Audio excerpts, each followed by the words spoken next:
Alors, oui, Isa Pesin, c'est quoi? C'est le destin de Madame Perfection. Eh oui, c'est comme ça qu'on l'appelle chez nous. Alors, qu'est-ce qui se passe? Mais oui, mais dès sa naissance, en fait, tel un ange tombé du ciel, Isa, elle ne pleurait pas. Voilà. Elle rangeait déjà tous ses jouets et elle parlait déjà 4 langues couramment, dont le latin. Ensuite, étudiante modèle, elle va entamer des études secondaires à l'Athénée Royal de Soumagne, où, vers 15 ans, j'ai essayé d'avoir les infos, elle va rencontrer le grand amour, nous l'avons vu. Il est beau, il est brun, il sent bon le sable chaud et surtout, il a une grosse moto. J'allais pas. Alain, bien sûr. Alors, son régenda d'anglais et néerlandais en poche. Attention, vas-y. Oui, non, juste un truc, non.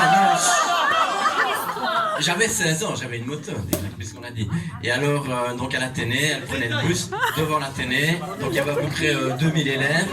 Et moi, avec ma belle moto, je me dis je vais la retrouver devant l'arrêt de bus.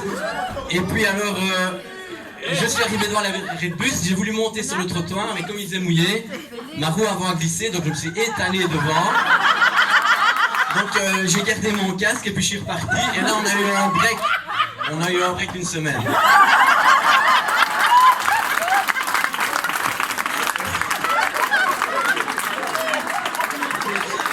Merci Alain, merci.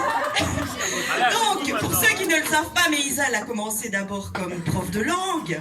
Et donc, elle a eu un régenda anglais-néerlandais en poche. Elle va donner cours dans le primaire, à Don Bosco, à Sainte-Julienne, pendant quelques années. Et puis... Elle va commencer à STA un vendredi, ça ne s'invente pas, le 20 du 10 1995 pour un intérim en fait d'éducatrice. Et malheureusement, ce qu'elle ne sait pas encore à ce moment-là, mais elle n'en sortira jamais. Enfin, jamais, ou presque. Mais Isa Pesin, mais oui, c'est tout ça. Isa Pesin, je pourrais en parler pendant des heures. Isa Pesin, c'est du sérieux, c'est du light. C'est des graines, c'est du sport, c'est de l'intensif. Regardez la position qu'on a vue. Ce qu'il y a aussi, c'est que dans sa vie quotidienne, comme au boulot, elle ne lâche rien. C'est une pro jusqu'au bout des ongles. Elle monopolise d'ailleurs l'agenda du chef jusqu'à la dernière seconde. En fait, ici, donc c'est l'agenda du jour, vous remarquez, au taquet. Dès 8h30, une DGO, puis une deuxième. C'est sûr que ça risque pas de m'arriver, ça. Et puis, on continue par...